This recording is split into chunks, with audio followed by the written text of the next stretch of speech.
முழுதுமா இதே மாதிரி குப்பை அங்கங்க ஆறு குளம் குட்டையில இது நம்ம யாரை குறை சொல்றது? மயிலாடுதுறை உள்ள மக்களை இந்த குப்பை போட்டவங்க மேல தப்பா, இல்ல இந்த குப்பையை அல்லாத தரம் பிரிச்சு அல்லாதவங்க மேல தப்பா, மக்கள் மேல தப்பா, அரசியல் வியாதிகள் மேல தப்பா, இல்ல அரசாங்க ஊழியர்கள் மேல தப்பா, இல்ல தூய்மை பணியாளர்கள் பாவம், நம்ம தூய்மை பணியாளர்கள் நம்மள மாதிரி சக மனிதர்கள் தானே, அவங்க மேல குறை சொல்லக்கூடாது.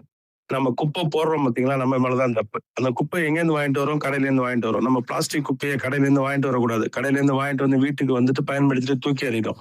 இதனால நீர்நிலைகள் பாதிக்குது. பாதிக்கப்படுகிறது நீர்நிலைகள் அல்ல. இந்த பூமியை நாம் எவ்வளவு கெடுதல் செய்கிறோமோ அவ்வளவு கெடுதல் நம்ம உடலுக்கு வந்து சேரும். அண்டமும் பிண்டமும் ஒன்று என்று சொல்கிற ஆசான் திருமூலர். அதனால திருந்துங்கள் மக்களே, நாம் குப்பையை உருவாக்காமல் இருக்க வேண்டும். நம்ம வெளியில இருந்து கடைக்கு போறோம், வெளியில இருந்து குப்பையை வாங்கிட்டு வந்து பயன்படுத்தி திரும்பி இந்த மாதிரி தூக்கி எறிஞ்சிட்டு போனாக்க இதுவா நாகரிக சமூகம்? சொல்லுங்க. படிக்காத பண்டைய தமிழர்கள் ஒரு கொம்பனாலும் குறை சொல்ல முடியாத ஆட்சியை செய்தார்கள்.